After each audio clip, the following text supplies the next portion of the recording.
नमस्कार। हाल ही में भारत ने अपनी अग्नि 3 मिसाइल का टेस्ट किया। अब पहली नज़र में ये एक रूटीन मिलिट्री ड्रिल लग सकती है, लेकिन यकीन मानिए ये सिर्फ एक टेस्ट से कहीं ज्यादा था। तो सवाल ये उठता है कि क्या ये बस एक रूटीन चेक था, ये पक्का करने के लिए कि सब कुछ ठीक ठाक काम कर रहा है, या फिर इसके पीछे कोई गहरा रणनीतिक संदेश छिपा हुआ है। चलिए इसी सवाल की तह तक चलते हैं। असल में इस टेस्ट का सबसे बड़ा मकसद था दुनिया को भारत की रक्षा तैयारियों और उसकी क्षमता का एक साफ साफ संदेश देना। ये भारत की एब्स्ट्रैक्शन क्राफ्ट का एक प्रदर्शन था। तो आज हम किन किन बातों पर गौर करने वाले हैं? सबसे पहले हम इस टेस्ट के पीछे के मैसेज को समझेंगे। फिर देखेंगे कि भारत के स्ट्रैटेजिक डेटरेंट के तौर पर अग्नि 3 की क्या भूमिका है। इसके बाद इसकी टेक्नोलॉजी को थोड़ा कुरेदेंगे। ये देखेंगे कि ये भारत के जखीरे में कहाँ फिट होती है। और आखिर में ये सब भारत की ओवरऑल तैयारी के बारे में क्या बताता है। चलिए शुरू करते हैं अपने पहले पॉइंट से। ये टेस्ट सिर्फ एक टेक्निकल शोकेस नहीं था, बल्कि एक स्ट्रेटेजिक मैसेज भी था। इस टेस्ट को स्ट्रेटेजिक फोर्सेस कमांड ने अंजाम दिया, जो भारत के न्यूक्लियर हथियारों के मैनेजमेंट के लिए जिम्मेदार इकलौती एजेंसी है। तो अग्नि 3 है क्या चीज? देखिए, ये एक इंटरमीडिएट रेंज बैलिस्टिक मिसाइल यानी IRBM है। इसकी मारक क्षमता लगभग 3,500 किलोमीटर है। और यहाँ एक बहुत दिलचस्प बात है, ये कोई नया नवेला प्रोटोटाइप नहीं था। ये टेस्ट सेना के मौजूदा स्टॉक से एक मिसाइल निकाल कर किया गया था, ताकि ये पक्का हो सके कि जो हथियार सर्विस में हैं वो एकदम तैयार और भरोसेमंद हैं।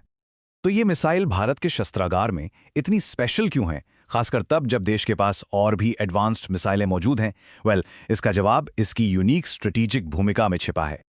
सीधी शब्दों में कहें तो अग्नि 3 को मुख्य रूप से चीन को ध्यान में रखकर एक डेटरेंट के तौर पर विकसित किया गया है। इसकी रेंज इतनी है कि ये चीन के ज्यादातर मेनलैंड को कवर कर सकती है, जिसमें बीजिंग और शंघाई जैसे बड़े शहर और चेंगडू जैसे जरूरी मिलिट्री और इंडस्ट्रियल इलाके भी शामिल हैं। और यहीं पर एक बहुत जरूरी कॉन्सेप्ट सामने आता है, सेकेंड स्ट्राइक कैपेबिलिटी। अब भारत की no first use nuclear policy है, तो ये क्षमता बहुत ही ज्यादा क्रिटिकल हो जाती है। इसका मतलब ये कि अगर कोई देश भारत पर पहले न्यूक्लियर हमला करता भी है, तो भी भारत के पास इतना जबरदस्त जवाबी हमला करने की ताकत होगी कि दुश्मन को हमला करने से पहले 100 बार सोचना पड़े। अग्नि 3 इसी भरोसेमंद जवाबी हमले की रीढ़ है। अग्नि 3 को बचने और जवाबी हमला करने के लिए ही डिजाइन किया गया है। ये रोड मोबाइल है, मतलब इसे आसानी से कहीं भी ले जाया जा सकता है, जिससे दुश्मन के लिए इसे ढूंढकर निशाना बनाना लगभग नामुमकिन हो जाता है। ये कनस्तर बेस्ड है, जो एक प्रोटेक्टिव ट्यूब की तरह मिसाइल को बचाता है, और ये सॉलिड फ्यूल का इस्तेमाल करती है, यानी ये हमेशा फायर करने के लिए तैयार मोड में रहती है, जिससे रिएक्शन टाइम बहुत कम हो जाता है।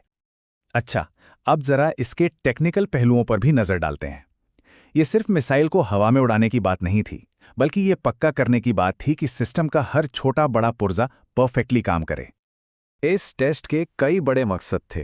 पहला, ये चेक करना कि लंबे समय तक स्टोर में रखे रहने के बाद मिसाइल का फ्यूल ठीक से काम कर रहा है या नहीं। दूसरा, नेविगेशन और एक्यूरेसी में जो सुधार किए गए हैं उन्हें परखना। तीसरा, ये देखना कि वायुमंडल में दोबारा घुसते वक्त इसका री एंट्री व्हीकल कैसा बर्ताव करता है। और आखिर में ये कंफर्म करना कि सारे पुर्जों के अलग होने और इग्निशन की टाइमिंग एकदम सटीक है या नहीं। अब कुछ लोग ये सोच सकते हैं कि भाई, जब भारत के पास अग्नि प्राइम और ताकतवर अग्नि 5 जैसी मिसाइलें हैं ही, तो फिर अग्नि 3 की क्या जरूरत है? इसका जवाब इसके बेहद खास मिशन में छिपा है। देखिए, अग्नि 3 और नई अग्नि प्राइम की भूमिकाएं एकदम अलग अलग हैं। अग्नि 3 एक शुद्ध स्ट्रेटेजिक सेकंड स्ट्राइक हथियार है, जिसे दुश्मन के पहले हमले से बचने और फिर बड़े पैमाने पर जवाबी कार्रवाई करने के लिए डिजाइन किया गया है। वहीं अग्नि प्राइम एक टैक्टिकल हथियार है, जिसे तेजी से तैनात करके चुनिंदा टारगेट्स पर हमला करने के लिए बनाया गया है, ताकि किसी टकराव को धीरे धीरे बढ़ाया जा सके। और अगर इसकी तुलना हम विशाल अग्नि 5 से करें, तो अग्नि 3 कीमत के मामले में काफी किफायती है। इसके अलावा ये अग्नि 5 के मुकाबले भारी वॉरहेड भी ले जा सकती है, जो इसे कुछ खास तरह के टारगेट्स के खिलाफ ज्यादा असरदार बनाता है। यानी क्षेत्रीय स्तर पर एब्स्ट्रैक्शन के लिए ये एक बहुत ही कुशल और असरदार हथियार है। तो अब आते हैं सबसे बड़े सवाल पर। इन सब बातों का निचोड़ क्या है? ये कामयाब टेस्ट आखिर भारत की तरफ से दुनिया को क्या संकेत दे रहा है? इस बात को एक डिफेंस एनालिस्ट ने बहुत ही अच्छे से समझाया है। उन्होंने कहा कि अग्नि 3 अब एक मैच्योर सिस्टम है, इसका प्रोडक्शन स्टेबल है और इसके रख रखाव और स्टोरेज से जुड़ी हर बात को अच्छी तरह से समझा जा चुका है। तो सबसे अहम बात यही है कि अग्नि 3 सिस्टम अब डेवलपमेंट के फेज में नहीं है। ये मैच्योर है, स्टेबल है और प्रूवन है। एक भरोसेमंद हथियार जो जरूरत पड़ने पर अपना काम करने के लिए पूरी तरह से तैयार है। तो सोचने वाली बात यह है कि आज के इस अनिश्चित दुनिया में जब कोई देश अपनी इतनी जरूरी डिफेंस टेक्नोलॉजी में इस लेवल की मैच्योरिटी और भरोसे को दिखाता है, तो ये उसके दोस्तों और दुश्मनों दोनों को क्या मैसेज भेजता है? ये एक ऐसा सवाल है जिस पर विचार करना वाकई बहुत जरूरी है।